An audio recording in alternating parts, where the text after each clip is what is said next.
जय श्री कृष्ण। नमस्कार साथियों, दक्ष कोचिंग क्लास में आपका हार्दिक स्वागत है, अभिनंदन करता हूं। आज हम चर्चा करेंगे आपके राजस्थान के भूगोल में जो टॉपिक चल रहा था आपके थार का मरुस्थल, उसी में आगे हम चर्चा करेंगे। और जो साथी इस चैनल पर नए हैं एक बार चैनल को सब्सक्राइब जरूर कर देना, और जो साथी पुराने हैं उनको दोबारा क्लास को शेयर कर दे जिससे क्लास सब तक पहुँच जाए। और हम चर्चा कर रहे थे कल आपके थार के मरुस्थल के बारे में, और हमने देखा था, हम लास्ट क्लास में पढ़ा था कि आपकी थार के मरुस्थल से संबंधित शब्दावलियाँ, जिसमें 3 वर्ड हमने पढ़ा। एक तो हमने पढ़ा था आपका प्लाया के बारे में चर्चा हमने की थी, कि प्लाया के बारे में चर्चा हमने की थी, प्लाया हमने पढ़ लिया था आपका। इसके अलावा आपका रन या टाट हमने पढ़ लिया था, रन या टाट हमने पढ़ लिया था। फिर हमने पढ़ा खड़ीन, खड़ीन या खंडीन, इसकी चर्चा हमने कर ली थी, इसकी चर्चा हमने कर ली थी। अब देखो कि प्लाया क्या थी, अस्थायी झील थी। क्या था आपकी कि मरुस्थल में बनने वाली अस्थायी झील, मरुस्थल में बनने वाली अस्थायी झील क्या कहलाती है, आपकी प्लाया कहलाती है। फिर हमने पढ़ा था रन या टाट, तो आपकी मरुस्थल में बनने वाली स्थायी दलदली भूमि, स्थायी दलदली भूमि, दलदली भूमि, दलदली भूमि क्या कहलाती है आपकी, तो आपकी रन या टाट कहलाती है। फिर आती है आप खंडीन, खंडीन या खडीन क्या है, खंडीन या खडीन क्या होगी आपकी, कि मरुस्थल में जल एकत्रित करने की क्या है, पद्धति है, जल एकत्रित करने की पद्धति है, जल एकत्रित करने की पद्धति है। जल एकत्रित करने की क्या थी आपकी, एकत्रित करने की या इकट्ठा करने की, एकत्रित करने की पद्धति है, पद्धति है। और इस पद्धति के द्वारा जैसलमेर के पालीवाल ब्राह्मणों के द्वारा, जैसलमेर के पालीवाल ब्राह्मणों के द्वारा, पालीवाल ब्राह्मणों के द्वारा, जैसलमेर के पालीवाल ब्राह्मणों के द्वारा कृषि की जाती है, जिससे आपकी खंडीन कृषि कहा जाता है, खंडीन कृषि कहा जाता है। यहाँ तक हमने चर्चा कल की क्लास में की थी। आज हम चर्चा करेंगे, वो करेंगे, शब्द आएगा आपका एग्जाम बहुत बार पूछा गया कि लू, क्या आएगा आपका, लू। लू देखो कि लू क्या है। अगर लू के बारे में चर्चा करें, अगर हम लू के बारे में चर्चा करें या लू के बारे में बात करें, तो पूरे विश्व का संदर्भ की बात करें तो लू क्या है, तो लू क्या है कि गर्म स्थानीय पवन। कैसी पवन आपकी, लू एक गर्म स्थानीय पवन है। ये क्या हो जाए आपकी लू, लू क्या हो जाए आपकी, गर्म स्थानीय पवन। कैसी पवन आपकी, गर्म स्थानीय पवन है, गर्म स्थानीय पवन, गर्म स्थानीय पवन हो जाएगी लू आपकी, कि लू एक गर्म स्थानीय पवन है। लेकिन इसके राजस्थान संदर्भ जब हम पढ़ते हैं, जैसे हम पढ़ते हैं कि आपकी ग्रीष्म ऋतु में, ग्रीष्म ऋतु में, ग्रीष्म ऋतु में, ऋतु में, ऋतु में, ऋतु में पश्चिमी रेतीला मरुस्थल में, पश्चिमी रेतीला मरुस्थल में, रेतीला मरुस्थल में चलने वाली, में चलने वाली, चलने वाली गर्म एवं शुष्क हवाएं, गर्म एवं शुष्क हवाएं, गर्म एवं, गर्म एवं शुष्क हवाएं, शुष्क हवाएं लू कहलाती है, शुष्क हवाएं लू कहलाती है, हवाएं लू कहलाती है। लू क्या हो जाएगा, क्या हो जाएगा आपके, कि ग्रीष्म ऋतु में और पश्चिम रेतीला मरुस्थल में चलने वाली गर्म एवं शुष्क हवाएं, कीवर्ड आपको क्या याद करना, क्या याद करना आपका, कि गर्म एवं शुष्क हवाएं क्या कहलाती है, लू कहलाती है, लू कहलाती है। और लू सर्वाधिक राजस्थान में आपके बाड़मेर में चलती है। कहाँ पर चलती है, तो लू सर्वाधिक राजस्थान में बाड़मेर जिले में चलती है। कहाँ पर चलती है, आपके बाड़मेर जिले में चलती है। कहाँ पर चलती है, बाड़मेर जिले में चलती, बाड़मेर जिले में चलती। तो सीधे आपसे पूछा है लू क्या, लू क्या हो जाए आपकी, लू में आपको कीवर्ड क्या याद करना है, ये याद करना है कैसी हवा है आपकी, तो क्या हो जाए, क्या हो जाए आपकी, लू एक गर्म एवं शुष्क पवन है। कैसी आपकी, गर्म एवं शुष्क हवा है, जो सर्वाधिक बाड़मेर जिले में चलती है। अगला आता है, वो आता वर्ड आता है, उसका नाम आता है आपका आंधी। क्या आती है आपकी, आंधी। समझना आपका आंधी, आंधी क्या हो जाएगी, तो सुना आपकी ग्रीष्म ऋतु में, ग्रीष्म ऋतु में, ग्रीष्म ऋतु में, ऋतु में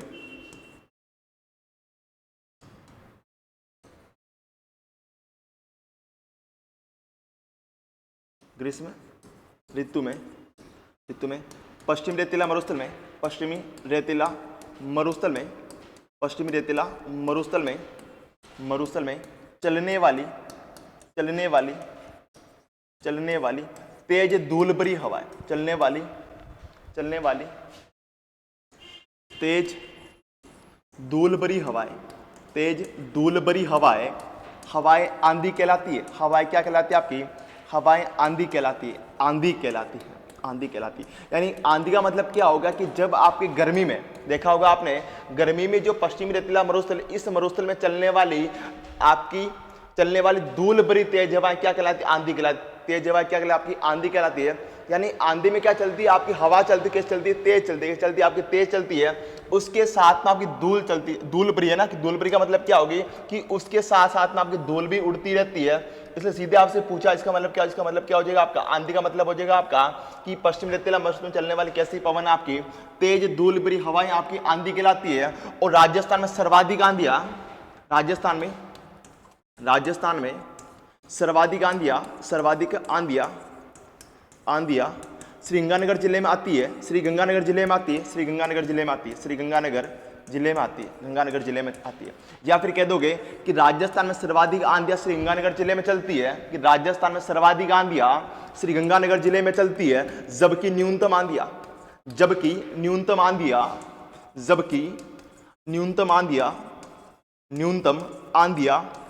आंधियां झालावाड़ जिले में, किस जिले में आती है आपकी, झालावाड़ जिले में चलती है, झालावाड़ जिले में चलती है। यानी कि आपके जो श्रीगंगानगर जिला है, इस श्रीगंगानगर जिले में महीने में लगभग कितने दिन आपके 27 से 28 दिन, कितने दिन आपके 27 से 28 दिन यहाँ पर क्या चलती है, आंधियां चलती है। क्या चलती है, आंधियां चलती है। कि श्रीगंगानगर जिले में आपके कि महीने के लगभग 27 से 28 दिन यहाँ पर क्या चलती है, आंधियां चलती है। और जबकि न्यूनतम आंधियां आपके झालावाड़ जिले में चलती है, और यहाँ पर केवल कितने 2 से 5 दिन के मध्य क्या चलती है, आंधियां चलती है। यानी कि केवल आपके जो झालावाड़ जिले, इस झालावाड़ जिले में आपके महीने में केवल 2 से 5 दिन आंधियां चलती है, जबकि सर्वाधिक आंधियां आपके श्रीगंगानगर जिले में चलती है। लेकिन आपसे पूछा जाए कि राजस्थान में दूसरी सर्वाधिक आंधियां किस जिले में चलती है, या फिर राजस्थान में दूसरी सर्वाधिक आंधियां किस जिले में आती है, तो किस जिले में आती है आपके, तो दूसरी सर्वाधिक आती है हनुमानगढ़ में। कहां पर आती है, हनुमानगढ़ जिले में आती है। और कह सकते हैं अपन कि राजस्थान दूसरी सर्वाधिक आंधियां, राजस्थान में दूसरी सर्वाधिक आंधियां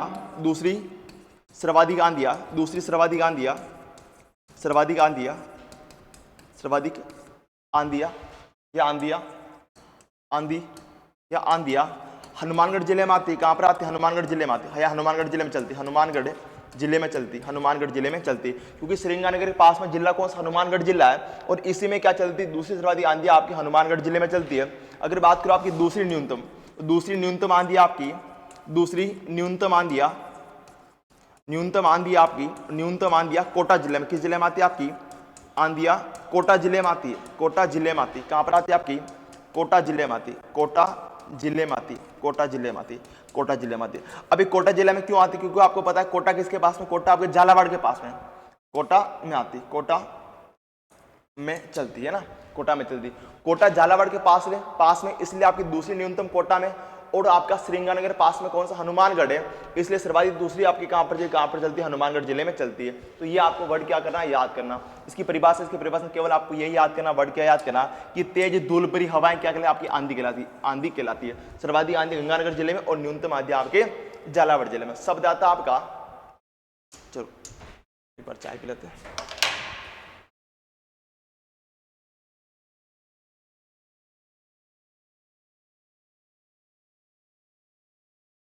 सबको नमस्ते, जय श्री कृष्ण, राधे राधे।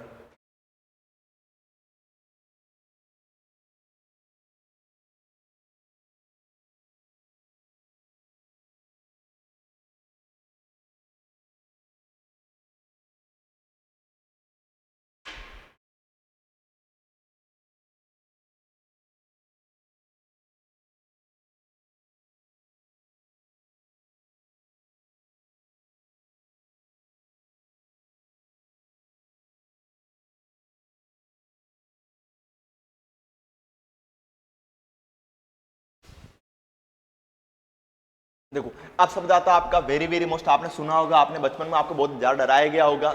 शब्द आता आपका बबूलिया या भूतेलिया। आपने घर वालों ने आपको बोला भी होगा बाहर मत जाना, बाकी कौन उड़ाकर लेकर चला जाएगा, आपका भूतेलिया आपको उड़ाकर लेकर चला जाएगा ना। वो ही आता आपका भूतेलिया बबूलिया। क्या समझना आपका कि भूतेलिया बबूलिया क्या होता है। तो देखो अगर बात करूं आपके बबूलिया या इसका आपका भूतेलिया क्या समझना आपका। इसका मतलब क्या होता है, वायु का बवंडर। क्या होता है आपका, वायु का बवंडर होता है। सीधा मतलब इसका क्या, सीधा मतलब क्या होता है आपका, वायु का बवंडर। यानी आप कह सकते हो कि ग्रीष्म ऋतु में मरुस्थल में चलने वाला वायु या मरुस्थल में आने वाला वायु का बवंडर क्या कहलाता है। तो वायु का बवंडर आपका बबूलिया या भूतेलिया कहलाता है। इसका मैं बात करूं आपके, इसकी परिभाषा हो जाएगी आपकी कि ग्रीष्म ऋतु में पश्चिमी रेतीला मरुस्थल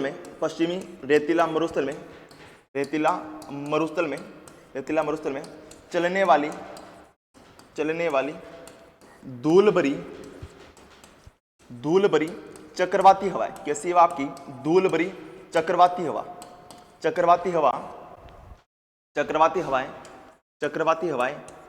हवाएं बबूलिया कहलाती है। चक्रवाती हवाएं आपकी बबूलिया कहलाती है। एक चीज समझना, आपकी कहलाती है यानी कि जो आपकी आंधी है, इस आंधी में भी आपकी धूल भरी हवाएं चलती है और बबूलिया में भी आपकी धूल भरी हवाएं चलती है। लेकिन समझना कि जो आपकी आंधी आती है उसमें आपकी धूल भरी हवाएं तेज चलती है।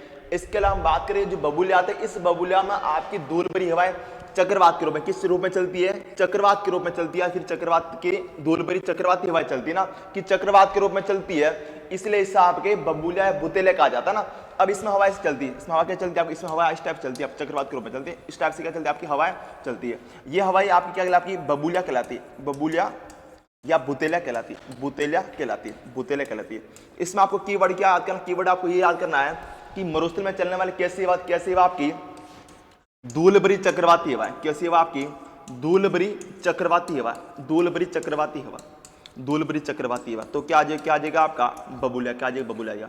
इसका मतलब क्या होगा कि जहां पर भी आपका बबूलिया शब्द आएगा वहां पर हमेशा आपका चक्रवाती साथ में जुड़ा रहेगा। यानी चक्रवाती हवाएं आता है आपकी माइंड में कौन से आ जाना चाहिए आपके? तो माइंड में आपका बबूलिया बुतेलिया आपका आना चाहिए।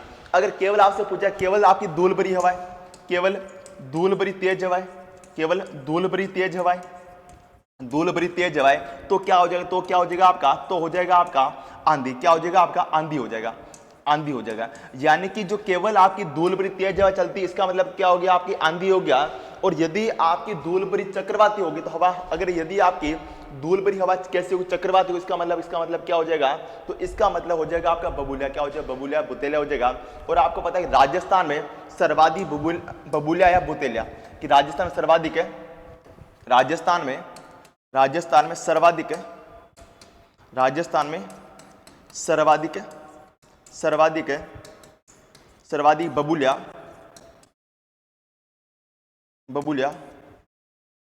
बबूलिया किस जिले में आता है आपके? बीकानेर जिले में। किस जिले में आता है आपके?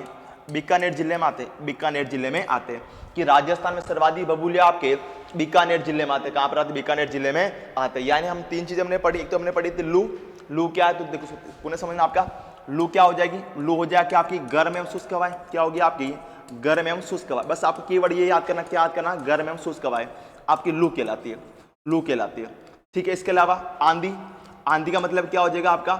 तेज धूल भरी हवाएं। क्या होगा आपका? तेज धूल भरी हवाएं। और तेज धूल भरी हवाएं क्या कहलाती है आपकी? आंधी कहलाती है। फिर आता शब्द आता आपका बबूलिया। क्या आता आपका? बबूलिया।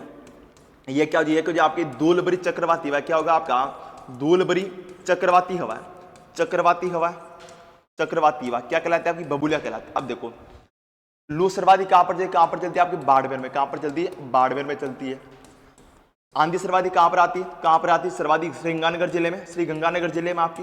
और न्यूनतम कहां पर आपकी? झालावाड़ में। कहां पर आती है? झालावाड़ में। बबूलिया सर्वाधिक कहां पर आती है? तो कहां पर आते हैं आपके? बीकानेर में। कहां पर आते हैं? बीकानेर जिले में आते हैं। अब आपको पता तीनों कब चलते? तीनों आपकी ग्रीष्म ऋतु में चलते। कब चलते? ग्रीष्म ऋतु में चलते। और ये तीनों सर्वाधिक कहां पर आते? पश्चिम रेतीला मरुस्थल में। कहां पर आते? पश्चिम रेतीला मरुस्थल में आते ना। इसके अलावा यहां से संबंधित कुछ भी प्रश्न आपका नहीं पूछा जाता ना। बस ये तीनों लाइनें आपसे पूरी इसकी व्याख्या हो जाएगी ना। बस ये तीनों जो लाइनें है ना, इसमें इसकी पूरी व्याख्या आपकी हो जाती है। अगला शब्द आता है जहां से आपका देखना, चाहे आपका बीएसटीसी हो, चाहे आपका पटवार हो, चाहे कांस्टेबल हो, चाहे आपका आरएस हो, वहां तक प्रश्न पूछा गया शब्द आता है मावठ। क्या आता है आपका? मावठ। यानी कि जब हम पढ़ते राजस्थान की जलवायु तब भी हमें मावठ के बारे में पढ़ना पड़ता है। और जब अब हम पढ़ते हैं आपकी पश्चिम रेतीला मरुस्थल, तभी हमें क्या पढ़ना पड़ता है? मावठ के बारे में पढ़ना पड़ता है। क्योंकि ये जो आपकी मावठ है, इस मावठ से सर्वाधिक वर्षा कहां पर होती है? आपकी पश्चिम रेतीला मरुस्थल में क्या होती है? सर्वाधिक वर्षा होती है। अब समझना कि मावठ क्या आती है? आप शब्द आता है मावठ। और इसको वेरी मोस्ट कर देना, मावठ क्या हो? देखो अगर बात करूं मैं कि मावठ देखो मावठ क्या हो समझना आपका, कि आपकी शीत ऋतु में शीत ऋतु में शीत ऋतु में शीत ऋतु में शीत ऋतु में पश्चिमी विक्षोभों से पश्चिमी विक्षोभों से पश्चिमी विक्षोभों से पश्चिमी विक्षोभों से विक्षोभों से विक्षोभों से होने वाली कि आपके शीत ऋतु में पश्चिमी विक्षोभों से होने वाली चक्रवाती वर्षा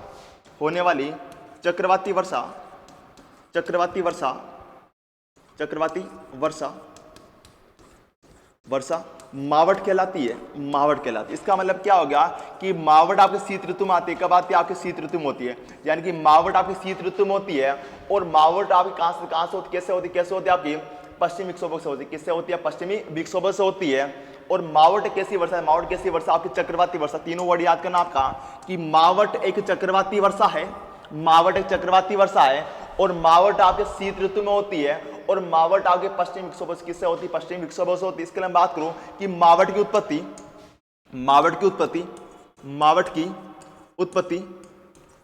उत्पत्ति कहां से होती है? आपकी कहां से होती है? सबको पता है कहां से होगी? आपकी भूमध्य सागर से होती है। कहां से होता है? आपकी भूमध्य सागर से होती है। कि मावट की उत्पत्ति आपकी भूमध्य सागर से होती है। इसके लिए हम बात करें कि मावट रब्बी की फसल गेहूं के लिए क्या है? सर्वाधिक लाभदायक है। कि मावट रब्बी की फसल गेहूं के लिए सर्वाधिक लाभदायक है। इसलिए मावट को सुनहरी बूंदे या गोल्डन ड्रॉप्स कहा जाता है। इसको सुनहरी बूंदे या गोल्डन ड्रॉप्स क्यों कहा जाता है? क्योंकि आपको पता है सोने, जो आपका गोल्डन का मतलब क्या होता है? सोने जैसा होता है। और आपको पता है कि जो एक गेहूं का दाना आता है उसका रंग भी कैसा होता है? आपके सोने के थोड़े समान होता है ना, कि थोड़ा सुनहरा होता है। कि आपके गेहूं के दाने का रंग क्या सुनहरा होता है। और ये जो आपकी मावट किसके लिए लाभदायक है? आपके गेहूं के लिए क्या सर्वाधिक लाभदायक, इसीलिए आपके इसे सुनहरी बूंदे या गोल्डन ड्रॉप्स कहा जाता है। क्या कह सकता हूं आपके कि मावट रब्बी की फसल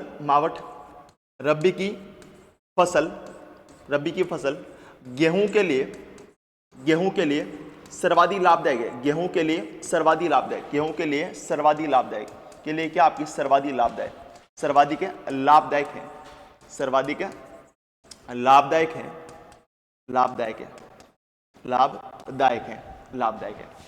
इसलिए इसे आपका सुनहरी बूंदे या गोल्डन ड्रॉप्स या आपकी गोल्डन ड्रॉप्स कहा जाता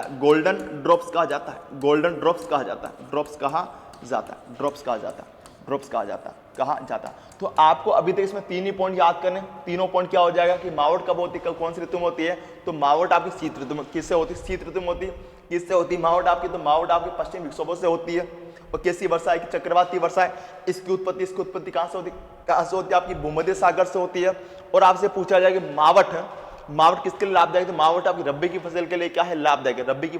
आपकी लाभदायक है। लेकिन आपसे पूछा जाए रब्बी में भी सर्वाधिक किसके लिए? तो रब्बी में भी सर्वाधिक आपके गेहूं के लिए। किसके लिए? आपकी सर्वाधिक गेहूं के लिए लाभदायक है। इसलिए सुनहरी बूंदे गोल्डन ड्रॉप्स कहा जाता। आपके प्रश्न पूछा गया था, क्वेश्चन देखना आपका, क्वेश्चन बहुत अच्छा पूछा गया था। क्वेश्चन पूछा गया था आप कृषि एवं फसलों के टॉपिक में। क्या पूछा गया था? कृषि एवं फसलों के टॉपिक में पूछा गया था कि निम्न में से कौन सी फसल है जो मावट से लाभान्वित होती या नहीं होती? इसका मतलब क्या होगा कि जिस भी फसल का उत्पादन किस में होता है? आपका रब्बी में होता है। या रब्बी की फसल में क्या होता है? उत्पादन होता है। वो सारी फसलें क्या होती है? आपकी मावट से क्या होती है? लाभदायक होती है। इसके अलावा जो खरीफ की फसल है और जायद की फसल है वो मावट से क्या नहीं होती है? अब लाभदायक नहीं होती। अब देखो आजकल क्या हो चुका, ट्रेंड बदलने, आपके प्रश्न पूछने का ट्रेंड आपका बदल लिया ना। क्वेश्चन कहाँ का था? मावट का। तो उसने पूछा कहाँ आप रखे? कृषि एवं फसलों के टॉपिक में जाकर उससे पूछ लेना। तो क्या होता है कि सारे टॉपिक आपस में जोड़कर भी आपके प्रश्न पूछे जा सकते हैं। तो मावट फिक्स कर लेना। मावट एग्जाम आपकी बहुत बार पूछी, इसको वेरी मोस्ट कर लेना। और यहाँ से प्रश्न बहुत बार पूछा। अब देखो इसके बारे में बात करें थोड़ा मेरे पे समझ को अच्छे से एक बार देखो।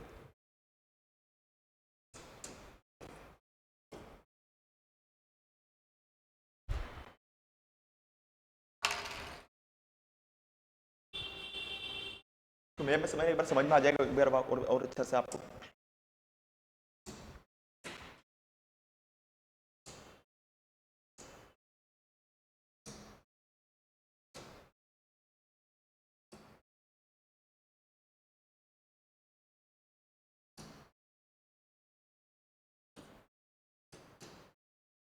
ये देखो, ये आपको पूरा वर्ल्ड का मैप दिखाई दे रहा होगा, ये पूरा वर्ल्ड का मैप है,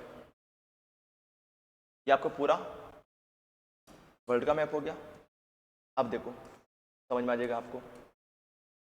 ये आपको पता है कि ये महाद्वीप कौन सा आपका अफ्रीका महाद्वीप है, अफ्रीका महाद्वीप है आपका। और यहाँ पर ये वाला महाद्वीप कौन सा महाद्वीप आता है, ये वाला महाद्वीप आपका यूरोप महाद्वीप, कौन सा आपका यूरोप है। और ये वाला पूरा आपका एशिया महाद्वीप है, एशिया महाद्वीप है। ये वाला आपका कौन सा महाद्वीप है, एशिया महाद्वीप है। अब देखो एशिया महाद्वीप, अब देखना समझ में आ रहा है, आप दिखाई दे रहा होगा आपको। ये देखो ये आपका अफ्रीका महाद्वीप है, ये आपका अफ्रीका महाद्वीप है, अफ्रीका महाद्वीप है आपका। ये महाद्वीप कौन सा आपका यूरोप महाद्वीप। अब समझना आपके अफ्रीका व यूरोप के मध्य ये जो आपका जलीय भाग है, ये वाला जलीय भाग दिखाई दे रहा होगा आपका, ये वाला, इसको मैं कर देता हूं थोड़ा सा आपका, इसको मैं कर देता हूं आपका पिंक पिंक कर देता हूं। ये वाला जो जलीय भाग है, ये वाला जलीय भाग, इस जलीय भाग को क्या, इससे आपका भूमध्य सागर कहा जाता है, भूमध्य सागर कहा जाता है, इससे आपका भूमध्य सागर कहा जाता है, भूमध्य सागर कहा जाता है। तो अब होता क्या है कि जब आपके शीत ऋतु में हवाएं पश्चिम से पूर्व की ओर चलती है, कि जब आपके शीत ऋतु में हवाएं जब पश्चिम से पूर्व की ओर चलती है, जिसे कहा जाता है पश्चिम विक्षोभ, क्या कहता है आपका पश्चिम विक्षोभ कहा जाता है। कि हवाएं जो पश्चिम से पूर्व की ओर चलती है, पश्चिम से पूर्व की ओर चलती है, पूर्व की ओर चलती है, तेज चलने वाली कौन सी हवा की, पश्चिम से पूर्व की ओर चलने वाली हवाएं, इनको आपके पश्चिम विक्षोभ कहा जाता है। इनको आप क्या कहता है आपका, तो इन्हें आपका पश्चिम विक्षोभ कहा जाता है, पश्चिमी विक्षोभ कहा जाता है, पश्चिमी विक्षोभ कहा जाता है, विक्षोभ कहा जाता है, विक्षोभ कहा जाता है, पश्चिम विक्षोभ कहा जाता है। अब होता क्या है कि जब ये पश्चिम विक्षोभ पश्चिम से पूर्व की ओर चलते हैं, तो होता क्या है कि जो ये आपका भूमध्य सागर है, इस भूमध्य सागर से क्या करता है, आपकी आर्द्रता ग्रहण करते हैं, क्या करता है आपकी आर्द्रता ग्रहण करते हैं। और यहां से आर्द्रता ग्रहण करने के बाद क्या करते हैं, आपके ये जो पुणे वापस क्या आता है, स्थलीय भाग आता है। आपको देखो जैसे ये आपकी विक्षोभ चल रहे, अब इन विक्षोभ में क्या होती है, आपकी आर्द्रता ग्रहण होती है। अब यहां से क्या करते हैं, आपकी आर्द्रता पानी ग्रहण करते हैं, जल ग्रहण करते हैं। यहां से जल ग्रहण करने के बाद क्या होता है, जो ये आपका स्थलीय भाग, एशिया महाद्वीप स्थलीय भाग है, यहाँ पर क्या करते हैं, यहाँ पर क्या करते हैं, वर्षा करते हैं। अब समझना आपका है, ये जो आपका भारत है, ये आपका दिखाई दे रहा भारत है पूरा आपका, ये वाला पूरा कौन सा हो गया, भारत हो गया। इस भारत का जो उत्तरी पश्चिम भाग है, इस उत्तरी पश्चिम भाग में क्या करते हैं, वर्षा करते हैं, क्या करते हैं, वर्षा करते हैं। तो अगर आपसे भारत के संदर्भ में पूछा जाए, भारत के संदर्भ में पूछा है, तो पूछा जाएगा कि मावट से भारत में वर्षा कहां पर होती है आपकी, भारत के उत्तरी पश्चिमी भाग में क्या होती है, मावट से क्या होती है, वर्षा होती है, मावट से क्या होती है आपकी वर्षा होती है, मावट से क्या होती है, वर्षा होती है। इसके अलावा मावट संबंधित प्रश्न अच्छा से पूछे नहीं जाता, बस 3 ही पॉइंट्स याद करना। मावट शीत ऋतु में होती है, मावट से आपकी रबी की फसल लाभदायक होती है, और सर्वाधिक गेहूं की फसल क्या होती है, लाभदायक होती है। यहाँ तक आप सारे पॉइंट्स हमारे हिसाब से क्लियर आपके हो चुके होंगे। चलो यहाँ तक सबको क्लियर है।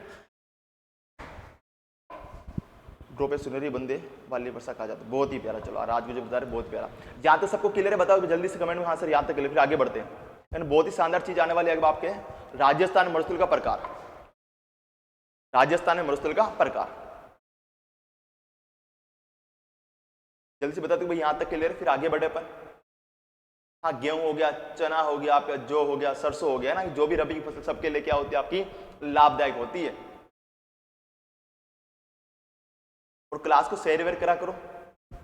चलो यस सर, मीनू बोल रहे यस, सबको क्लियर यहाँ तक। चलो बहुत ही प्यारा, ओके आगे बढ़ते हैं अपन। अब शब्द आता है आपका वेरी वेरी मोस्ट आता है कि राजस्थान में मरुस्थल का प्रकार, राजस्थान में मरुस्थल का प्रकार, राजस्थान में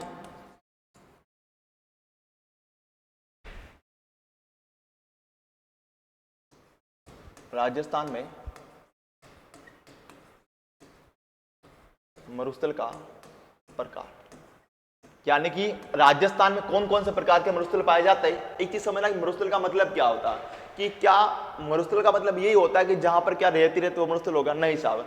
मरुस्थल का मतलब कदापि यही नहीं होता है जहां पर क्या रेती रहते उसी का मतलब मरुस्थल नहीं होता। मरुस्थल का मतलब वास्तव में ये कह सकते हैं, मरुस्थल की परिभाषा आपकी ये हो सकती है कि ऐसा क्षेत्र जहां पर सामान्य जीवन यापन करना क्या थोड़ा सा क्या आपका मुश्किल हो, जहां पर क्या आपका सामान्य जीवन यापन करना क्या मुश्किल हो, जहां पर किसकी कमी हो, आपकी जल की क्या हो कमी हो, वनस्पति की क्या हो कमी हो, वनस्पति क्या हो कमी हो, और जहां पर आपका जीवन यापन करना क्या हो असंभव हो, वह क्षेत्र आपका मरुस्थल, उस क्षेत्र को मरुस्थल कहा जा सकता है, उस क्षेत्र को मरुस्थल कहा जाता है ना। कि मरुस्थल का मतलब क्या होगा कि मान लो कि ऐसा क्षेत्र जो कैसा होगा, पूरा पठारी क्षेत्र, कैसा क्षेत्र आपका पूरा पठारी या चट्टानी क्षेत्र है। अब आपको पता है कि पठारी या चट्टानी क्षेत्र होगा तो वहां पर क्या होगा कि ना तो वहां पर वनस्पति हो सकती है और न ही वहां से हमें जलापूर्ति हो सकती है। तो उस भूभाग में हमारा क्या हो सकता है, आपका जीवन यापन क्या करना होता है, मुश्किल होता है। हमारा जीवन यापन करना क्या होता है, आपका मुश्किल होता है। विश्व में अलग अलग प्रकार के मरुस्थल पाए जाते हैं, लेकिन हमारे राजस्थान में 3 प्रकार कितने प्रकार के आपके 3 प्रकार के मरुस्थल पाए जाते हैं। तो सीधा पूछा जाएगा कि राजस्थान मरुस्थल कितने प्रकार पाए जाते हैं, आपके 3 प्रकार पाए जाते हैं। एक तो आता हम्मादा, दूसरा आता इर्ग और तीसरा आता रेग। समझना आपका कि राजस्थान मरुस्थल के 3 प्रकार है। राजस्थान मरुस्थल के 3 प्रकार है, 3 प्रकार है। एक आता आपका हम्मादा मरुस्थल, क्या आता आपका हम्मादा मरुस्थल, दूसरा आता इर्ग, और तीसरा कौन सा रेग, कौन सा था आपका रेग आता। यानी कि राजस्थान मरुस्थल के 3 प्रकार है, हम्मादा, इर्ग और कौन सा आपका रेग, अगर बात हम्मादा के बारे में तो ऐसा मरुस्थल जो पूर्णतः कैसा आपका पथरीला या चट्टानी हो, ऐसा मरुस्थल जो पूर्णतः पथरीला या चट्टानी हो उससे आपका हम्मादा कहा जाता है। यानी कि ऐसा मरुस्थल जो पूर्णतः पथरीला या चट्टानी हो, पथरीला या कैसा आपका चट्टानी हो उससे आपका हम्मादा कहा जाता है, दूसरा था इर्ग, यानी कि ऐसा मरुस्थल जो पूर्णतः कैसा हो आपका रेतीला हो, जहां पर क्या पाई जाती है आपकी केवल रेत पाई जाती है, उस मरुस्थल को आपका इर्ग कहा जाता है। यानी कि ऐसा मरुस्थल जहां पर केवल रेत पाई जाती है उस मरुस्थल को इर्ग कहा जाता है। कैसे था आपका ऐसा मरुस्थल जो पूर्णतः कैसा आपका पूर्णतः आपका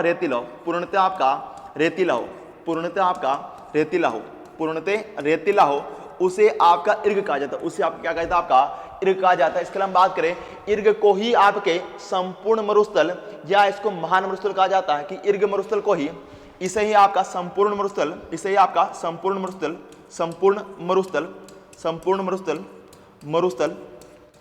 या इसे आपका महान मरुस्थल कहा जाता है कि इर्ग को ही आपका संपूर्ण मरुस्थल या इसे आपका महान मरुस्थल भी इसे कहा जाता है, क्योंकि आपके राजस्थान में सर्वाधिक मरुस्थल कैसा आपका रेतीला। इसके अलावा रेग का मतलब क्या होता है कि ऐसा मरुस्थल जो कि आपका मिश्रित हो, कैसा हो मिश्रित का मतलब क्या होगा आपके कि ऐसा मरुस्थल जो कि आपका रेतीला व पथरीला दोनों हो, वे मरुस्थल आपका रेग कहलाता है। यानी कह सकते हो आपका कि ऐसा मरुस्थल जो कि आपका मिश्रित मरुस्थल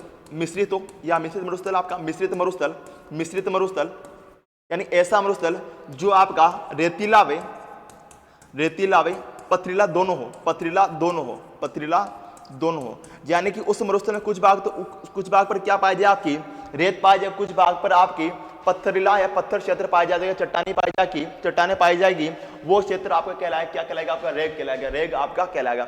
ये 3 प्रकार हो गए। अब समझना आपका शब्द आता आपका एक शब्द आता है उसका नाम आता आपका लघु मरुस्थल। क्या आता है आपका लघु मरुस्थल आता है, लघु मरुस्थल। समझना इसका मतलब क्या होता है लघु मरुस्थल। तो देखो आपका लघु मरुस्थल देखो ये क्या होता है आपका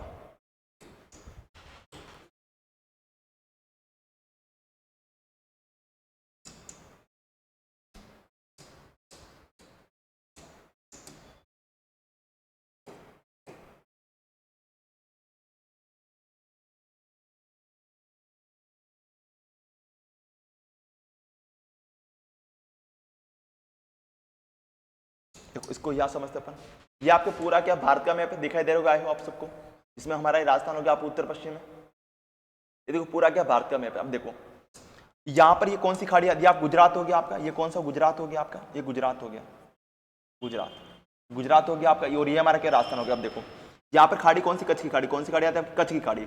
अब क्या होता है कि आपके पास मरुस्थल का विस्तार आपको भारतीय 4 राज्यों में, गुजरात में, राजस्थान, हरियाणा, किसमें, पंजाब। अब होता क्या है कि कच्छ की खाड़ी गुजरात से,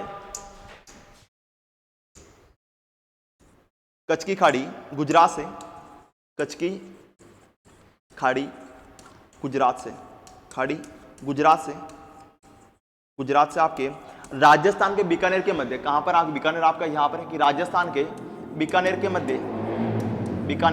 मध्य कि कच्छ की खाड़ी गुजरात से राजस्थान के बीकानेर के मध्य पाए जाने वाली मरुस्थलीय श्रृंखला है, पाए जाने वाली आपकी मरुस्थलीय श्रृंखला या मरुस्थलीय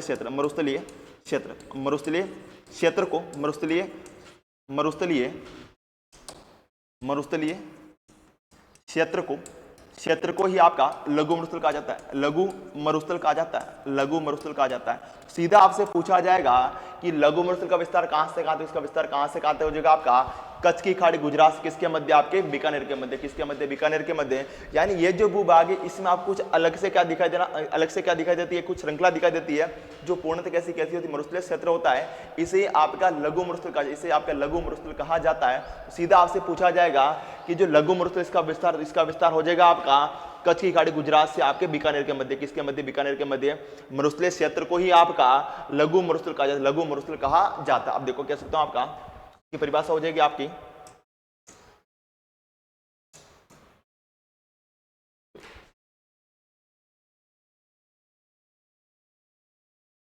इसकी परिभाषा हो जाएगी आपकी कि कच्छ की खाड़ी गुजरात से, कच्छ की खाड़ी गुजरात से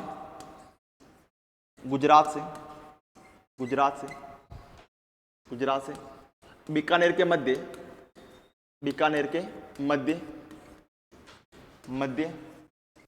स्थित मरुस्थलीय क्षेत्र ही आपका मरुस्थलीय क्षेत्र ही आपका लघु मरुस्थल कहलाता है, क्षेत्र ही आपका लघु मरुस्थल कहलाता है। तो ये पॉइंट्स पे क्लियर हो चुका होगा। इसका विस्तार हो जाए आपका कच्छ की खाड़ी गुजरात से आपकी बीकानेर के मध्य आपका लघु मरुस्थल का क्या है, विस्तार है। आगे की बात, आगे आ जाएगा शब्द आता है आपका। अब देखो अगर बात हमादा की बात करूँ, हमादा एग्जाम बहुत बार पूछा गया आपका। देखो हमादा की अगर बात हमादा आपका, तो समझ हमादा क्या है। हमादा आपको क्या पूर्णतः पथरीला चट्टानी मरुस्थल है। अब देखो हमारे इस टाइप से ना, आपकी इस टाइप से फैलाओ। अब देखो इधर आपका स्थान कौन सा, पोखरण जैसलमेर, कौन सा था आपका, पोखरण जैसलमेर की हमादा का विस्तार। पोखरण जैसलमेर से आपका पोखरण जैसलमेर इसके अलावा हो जाएगा आपका फलोदी और कौन सा आपका बालोतरा। यानी कि आपके हमादा का विस्तार आपके 3 जिलों में है, जैसलमेर, फलोदी और किसमें, बालोतरा में। यानी ये जो भूभाग है यहाँ पर आपका पथरीला मरुस्थल, कैसा मरुस्थल, आपका पथरीला मरुस्थल है। और ये जो हमादा क्षेत्र है, और इस हमादा क्षेत्र में सर्वाधिक क्या होता है, सर्वाधिक किसकी संभावना आपका, इस हमादा क्षेत्र में आपकी, इस हमादा क्षेत्र में आपकी सर्वाधिक सौर ऊर्जा की संभावना, किसकी संभावना आपका, सर्वाधिक सौर ऊर्जा की संभावना बनी रहती है, सौर ऊर्जा की संभावना अधिक है, संभावना की आपकी अधिक है। यानी कि आपके राजस्थान में सर्वाधिक सौर ऊर्जा उत्पादन की संभावना कहां पर, हमादा क्षेत्र में। और हमादा का विस्तार आपका जैसलमेर, फलोदी किसमें, बालोतरा में। यानी यहाँ पर होता क्या है कि यहाँ पर सौर ऊर्जा की संभावना अधिक है, यहाँ पर क्या आपकी सौर ऊर्जा की संभावना क्या है, अधिक है, सौर ऊर्जा की संभावना क्या है, अधिक है। अब संभावना अधिक होने के कारण ही यहाँ पर अक्षय ऊर्जा निगम के द्वारा, यहाँ पर आपकी गैर परंपरागत ऊर्जा संसाधन जो सर्वोच्च संस्था है, गैर परंपरागत ऊर्जा संसाधन की सर्वोच्च संस्था है आपकी अक्षय ऊर्जा निगम। इसी अक्षय ऊर्जा निगम के द्वारा क्या किया गया, तो यहाँ पर आपकी सीज की स्थापना, किसकी स्थापना की गई, आपकी सीज की स्थापना की गई। और इसी अक्षय ऊर्जा निगम के द्वारा यहाँ पर सीज की स्थापना की गई। सीज का मतलब होता है आपका, सोलर एनर्जी एंटरप्राइजेज जोन, जिसे कहा जाता है आपका सौर ऊर्जा उद्यमी क्षेत्र, क्षेत्र कहा जाता है, सौर ऊर्जा उद्यमी क्षेत्र कहा जाता है। अब देखो कि यहाँ पर किसकी स्थापना की, आपके सीज की स्थापना, इसकी स्थापना की गई आपके अक्षय ऊर्जा निगम के द्वारा, अक्षय ऊर्जा निगम के द्वारा की गई। और जो अक्षय ऊर्जा निगम है, अक्षय ऊर्जा निगम के द्वारा की गई। और जो अक्षय ऊर्जा निगम है, ये अक्षय ऊर्जा निगम आपके गैर परंपरागत ऊर्जा संसाधनों की, एग्जाम में शब्द पूछा गया आपका कि राजस्थान में गैर परंपरागत ऊर्जा संसाधनों की सर्वोच्च संस्था कौन सी होगी, अक्षय ऊर्जा निगम होगी। तो जो अक्षय ऊर्जा निगम है, ये राजस्थान में गैर परंपरागत ऊर्जा संसाधनों की सर्वोच्च संस्था है, संसाधनों की सर्वोच्च संस्था है,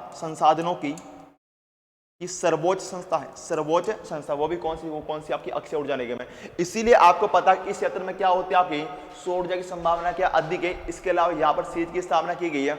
इसीलिए आपको पता है कि जो राजस्थान का सबसे बड़ा सोलर पार्क कौन सा आपका बड़ला सोलर पार्क, कौन सा आपका बड़ला सोलर पार्क है, इसकी भी स्थापना कहाँ पर की गई, इसी क्षेत्र में की गई, यानी यहीं पर आपके बड़ला में, कहाँ पर आपके बड़ला में, बड़ला फलोदी में आपके बड़ला सोलर पार्क की स्थापना की, बड़ला सोलर पार्क की स्थापना की, बड़ला सोलर पार्क की स्थापना की, सोलर पार्क की स्थापना की, सोलर पार्क की स्थापना की। अब बड़ला सोलर पार्क की स्थापना किस क्षेत्र में की गई, आपकी इसी क्षेत्र में की गई थी। अब इस क्षेत्र में क्यों की गई, क्योंकि यहाँ पर क्या होती है सर्वाधिक सौर ऊर्जा की क्या होती है बनी रहती है, संभावना बनी रहती है। इसीलिए यहाँ पर आपके बड़ला सोलर पार्क की स्थापना भी इसी फलोदी में, आपकी फलोदी में की गई थी।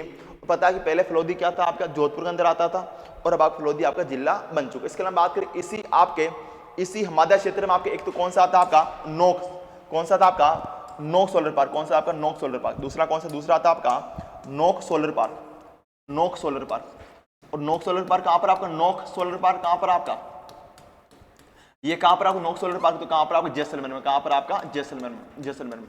यानी आप कह सकते हो कि यहां पर आपकी सौर ऊर्जा की संभावना अधिक है, इसीलिए बड़ला सोलर पार्क की स्थापना फलोदी में, वे नोक सोलर पार्क की स्थापना कहां पर की गई आपके, तो पोखरण जैसलमेर में की गई।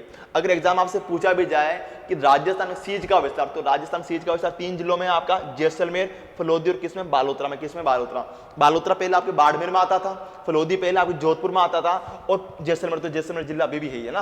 अब देखो पहला इसका विस्तार था जैसलमेर में था, जोधपुर में था, किसमें था बाड़मेर में था। अब इसका विस्तार हो जाएगा आपका जैसलमेर, फलोदी और किसमें बालोतरा में, किसमें हो जाएगा आपके बालोतरा में। इसका क्या हो जाएगा विस्तार आपका हो जाएगा, इसका विस्तार आपका हो जाएगा, है ना।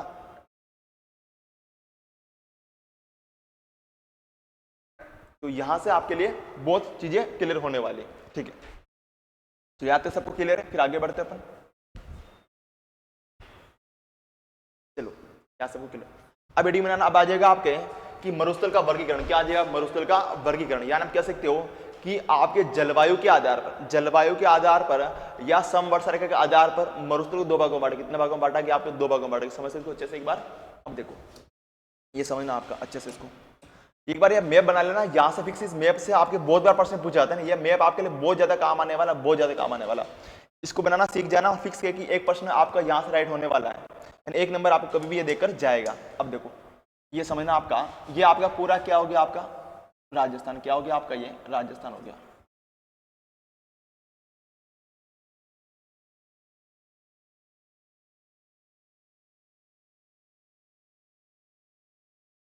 ये आपका राजस्थान हो जाएगा पूरा एकदम अच्छे से।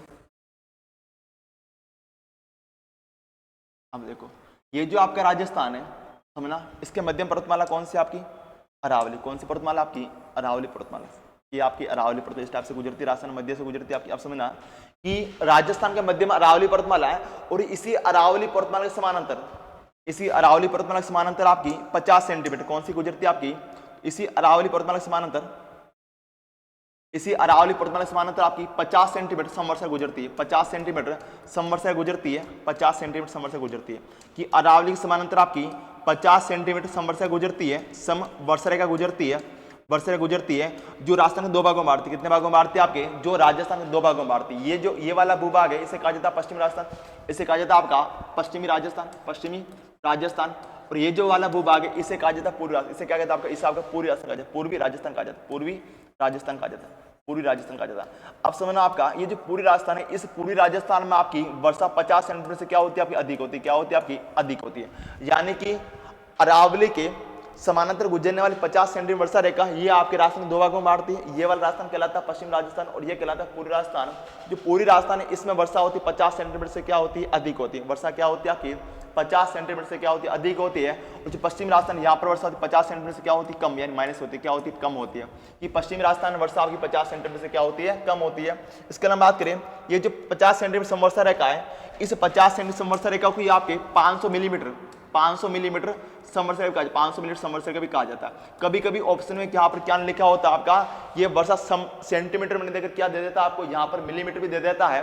तो एक चीज समझना आपका कि 1 मिलीमीटर में कितने 1 सेंटीमीटर में आपके 10 मिलीमीटर कितना होता है, 1 सेंटीमीटर में आपके 10 मिलीमीटर होते, कितने मिलीमीटर होते हैं आपके 10 मिलीमीटर होते हैं। इसीलिए आपकी 50 सेंटीमीटर समवर्षा रेखा को आपका 500 मिलीमीटर समवर्षरेखा भी कहा जाता है। इसे 500 मिलीमीटर समवर्षरेखा 500 मिलीमीटर समवर्षरेखा भी कहा जाता है। इसके अलावा आप समझना कि जिस प्रकार से 50 सेंटीमीटर समवर्षरेखा राजस्थान के 2 भागों में बांटती है, उसी प्रकार से आपकी 25 सेंटीमीटर समवर्षरेखा, देखो ये आपका पूरा भाग पश्चिमी रेतीला मरुस्थल कहलाता है। अब समझना आप क्या, ये जो 25 सेंटीमीटर समवर्षरेखा 25 सेंटीमीटर समवर्षरेखा 25 सेंटीमीटर समवर्षरेखा 25 सेंटीमीटर समवर्षरेखा, ये समझना आपका कि जिस प्रकार से 50 सेंटीमीटर समवर्षरेखा राजस्थान के 2 भागों में बांटती, उसी प्रकार से आपकी 25 सेंटीमीटर समवर्षरेखा मरुस्थल को 2 भागों में बांटती। किसको 2 भागों में बांटती? आपके मरुस्थल को 2 भागों में बांटती। अब समझना आपका ये जो 25 सेंटीमीटर समवर्षरेखा है, 25 सेंटीमीटर समवर्षरेखा, इसके जो आपका ये वाला भाग इसके पश्चिम में, ये कहलाएगा आपका शुष्क मरुस्थल। क्या कहलाता है? आपका शुष्क मरुस्थल कहलाता है। और ये वाला भाग आपका अर्ध शुष्क मरुस्थल कहलाता है। अर्ध शुष्क मरुस्थल कहलाता है। अर्ध शुष्क मरुस्थल कहलाता है। अर्ध शुष्क मरुस्थल कहलाता है। अर्ध शुष्क मरुस्थल कहलाता है। मरुस्थल कहलाता है। दोनों पॉइंट समझ में आ गया?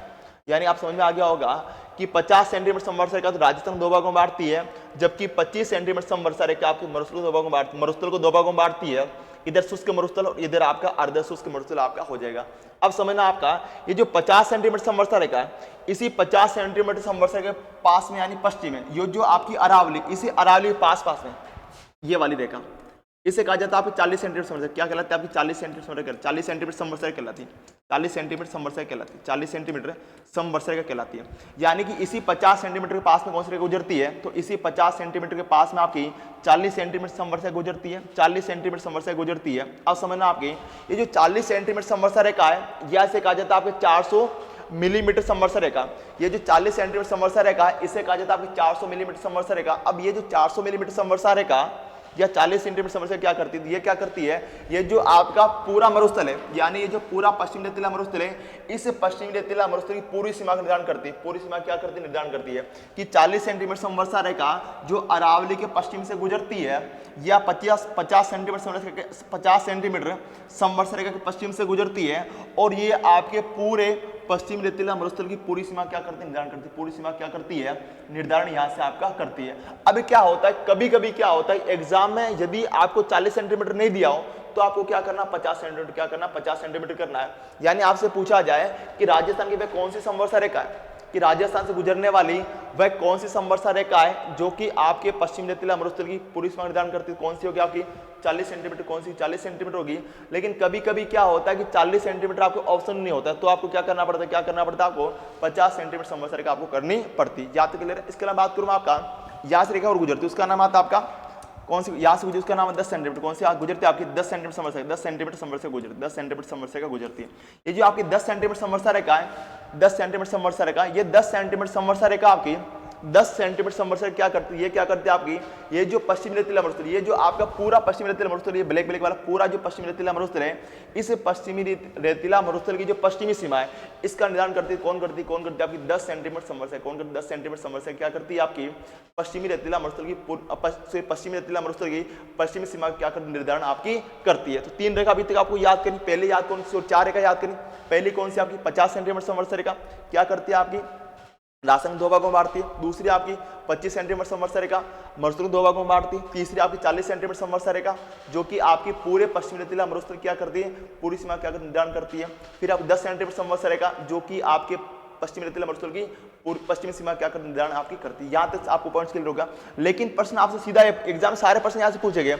अब प्रश्न सीधा आपसे केवल यह पूछा जाए, आपसे यह पूछा जाए कि कौन सी समवर्षरेखा जो कि आपके अर्धशुष्क मरुस्थल की पश्चिमी सीमा निर्धारण करती है। तो कमेंट में बताना मुझे, इनमें से देखना, बताना जल्दी से बताना कि कौन सी समवर्षरेखा, कमेंट में बताना जल्दी से मुझे कि कौन सी समवर्षरेखा जो आपके अर्धशुष्क मरुस्थल की पश्चिमी सीमा निर्धारण करती है, पश्चिमी सीमा का निर्धारण करती है, पश्चिमी सीमा का निर्धारण करती है। बताना इसका आंसर क्या होगा कमेंट में जल्दी से।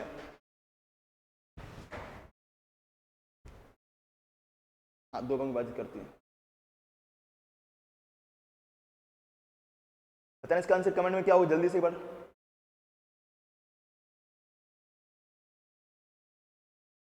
क्या बात है, बहुत ही प्यारा। क्या होगा आपका? 25 सेंटीमीटर। क्या होगा? 25 सेंटीमीटर। आपको समझ में आ गया। यानी आपसे पूछा जाए ये जो 25 सेंटीमीटर ये क्या करती है? 25 सेंटीमीटर समवर्षरेखा एक तो राजस्थान 2 भागों में बांटती है, इसके अलावा अर्धशुष्क मरुस्थल की पश्चिमी सीमा का व शुष्क मरुस्थल की पूरी सीमा क्या निर्धारण, पूरी सीमा का क्या निर्धारण करती है ना।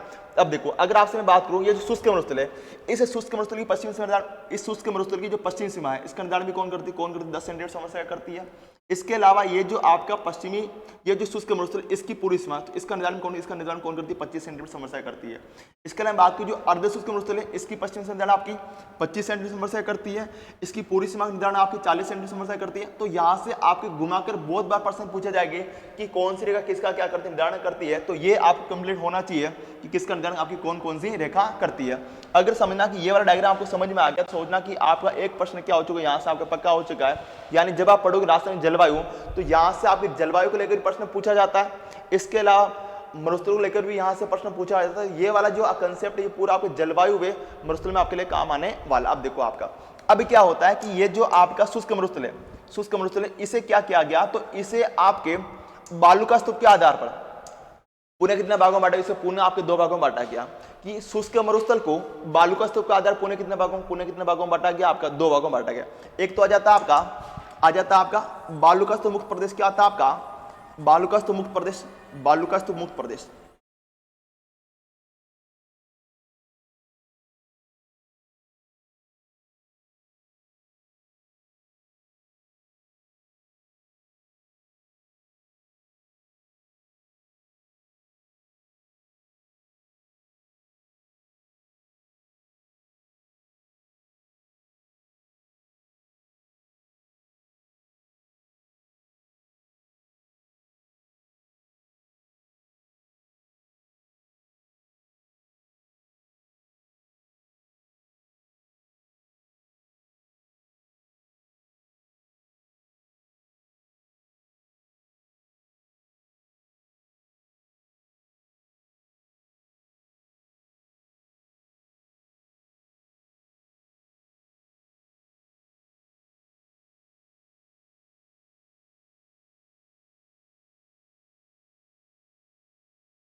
क्या अब मेरी आवाज़ आ रही है?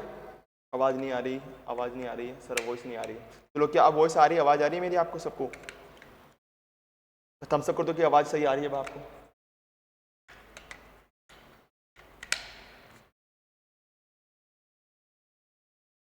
एक बार थम्स अप कर दो, हाँ आवाज़ सर अब सही आ रही है।